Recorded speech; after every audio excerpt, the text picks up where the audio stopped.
Second part of Chapter 5. I don't think they are, Rick said. I think the various police agencies here and in the Soviet Union have gotten them all. The population is small enough now. Everyone sooner or later runs into a random checkpoint. That, anyhow, was the idea. What were your instructions? Holden Rosen asked. If you wound up designating a human as android, that's a departmental matter. He began, restoring his testing gear to his briefcase. The two Rosens watched silently.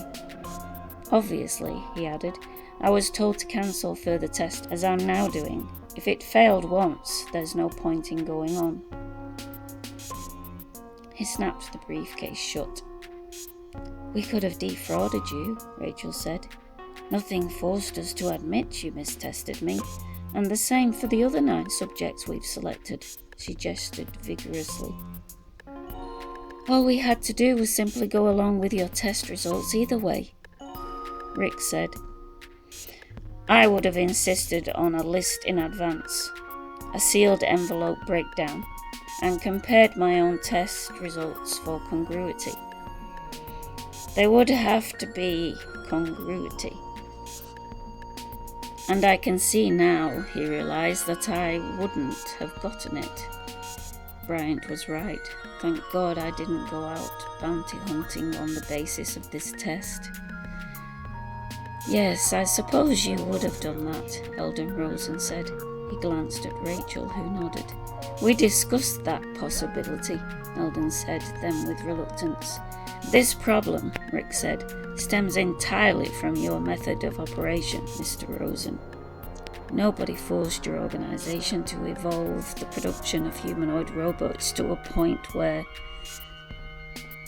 we produced what the colonists wanted, Holden Rosen said. We followed the time-honored principle underlying every commercial venture. If our firm hadn't made these progressively more human types, other firms in the field would have. We knew the risk we were taking when we developed the Nexus 6 brain unit, but your Voigt Kompf test was a failure before we released that type of android. If you had failed to classify a Nexus 6 android as an android, if you had checked it out as human, but that's not what happened. His voice had become hard and bitingly penetrating. Your police department, others as well, may have retired, very probably have retired, authentic humans with underdeveloped empathic ability, such as my innocent niece here. Your position, Mr. Deckard, is extremely bad morally. Ours isn't. In other words, Rick said with acuity, I'm not going to be given a chance to check out a single Nexus 6. You people dropped this schizoid girl on me beforehand, and my test, he realised, is wiped out. I shouldn't have gone for it, he said to himself. However, it's too late now. We have you, Mr. Deckard, Rachel Rosen agreed in a quiet, reasonable voice. She turned toward him then and smiled. He could not make out, even now, how the Rosen Association had managed to snare him, and so easily. Experts, he realised. A mammoth corporation like this, it embodies too much experience. It possessed, in fact, a sort of group mind, and Holden and Rachel Rosen consisted of a spokesman for the corporate entity. His mistake evidently had been in viewing them as individuals. It was a mistake he would not make again. Your superior, Mr. Bryant, Holden Rosen said, will have difficulty understanding how you happened to let us void your testing apparatus before the test began. He pointed toward the ceiling and Rick saw the camera lens. His massive error in dealing with the Rosens had been recorded. I think the right thing for us all to do, Holden said, is to sit down and, he gestured affably. We can work something out, Mr. Deckard. There's no need for anxiety. The Nexus 6 variety of android is a fact. We here at the Rosen Association recognise it, and I think now you do too. Rachel, leaning toward Rick, said, "How would you like to own an owl?" "I doubt if I'll ever own an owl." But he knew what she meant. He understood the business the Rosen Association wanted to transact. Tension of a kind he had never felt before manifested itself inside him. It exploded leisurely in every part of his body. He felt the tension, the consciousness of what was happening take over completely. "But an owl," Holden Rosen said, "is the thing you want." He glanced at his niece inquiringly. "I don't think he has any idea." "Of course he does," Rachel contradicted. "He knows exactly where this is heading, don't you, Mr. Deckard?" Again she leaned toward him, and this time closer. He could smell a mild perfume about her, almost a warmth. "You're practically there, Mr. Deckard. You practically have your owl." To Holden Rosen she said, "He's a bounty hunter, remember? So he lives off the bounty he makes, not his salary. Isn't that so, Mr. Deckard?" He nodded. "How many androids escaped this time?" Rachel inquired.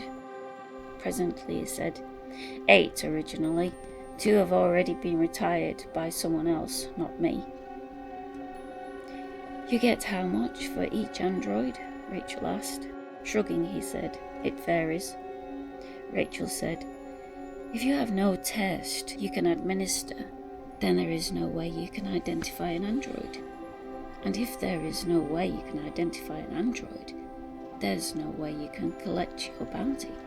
So if the Voigt Kompf scale has to be abandoned, a new scale," Rick said, "will replace it. This has happened before.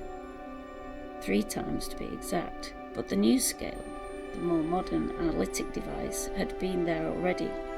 No lag had existed. This time was different." "Eventually, of course, the Voigt Kompf scale will become obsolete," Rachel agreed, "but not now. We satisfied ourselves that it will delineate the Nexus 6 types, and we'd like you to proceed on that basis in your own peculiar work." Rocking back and forth, her arms tightly folded, she regarded him with intensity, trying to fathom his reaction. "Tell him he can have his owl," Holden Rosen grated. "You can have the owl," Rachel said, still eyeing him. "The one up on the roof, Scrappy. But we will want to mate it if we can get our hands on a male, and any offspring will be ours. That has to be absolutely understood," Rick said. "I'll divide the brood." "No," Rachel said instantly. Behind her, Holden Rosen shook his head, backing her up. "That way you'd have claim to the sole bloodline of owls for the rest of eternity. And there's another condition. You can't will your owl to anybody. At your death, it reverts back to the association." "That sounds," Rick said, "like an invitation for you to come in and kill me. To get your owl back immediately. I won't agree to that. It's too dangerous." "You're a bounty hunter," Rachel said. "You can handle a laser gun. In fact, you're carrying one right now. If you can't protect yourself, how are you going to retire the 6 remaining Nexus 6 Andes? They're a good deal smarter than the Gozi Corporation old W4. "But I hunt them," he said, "this way, with a reversion clause on the owl. Someone would be hunting me." And he did not like the idea of being stalked. He had seen the effect on androids. It brought about certain notable changes, even in them. Rachel said, "All right, we'll yield on that. You can will the owl to your heirs, but we insist on getting the complete brood. If you can't agree to that, go on back to San Francisco and admit to your superiors in the department that the Voigt Kompf scale, at least as administered by you, can't distinguish an Andy from a human being, and then look for another job.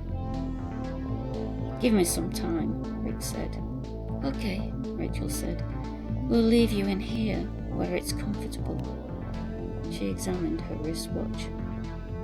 Half an hour, Holden Rosen said. He and Rachel filed toward the door of the room silently. They had said what they intended to say, he realized. The rest lay in his lap.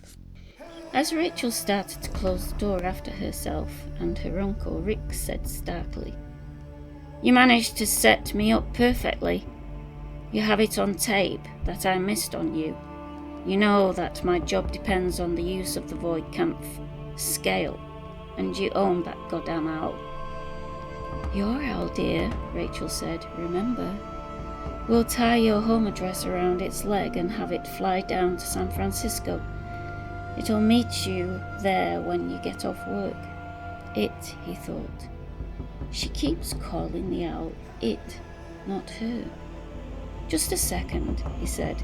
Pausing at the door, Rachel said, You've decided? I want, he said, opening his briefcase, to ask you one more question for the Voigt Kompf scale. Sit down again. Rachel glanced at her uncle.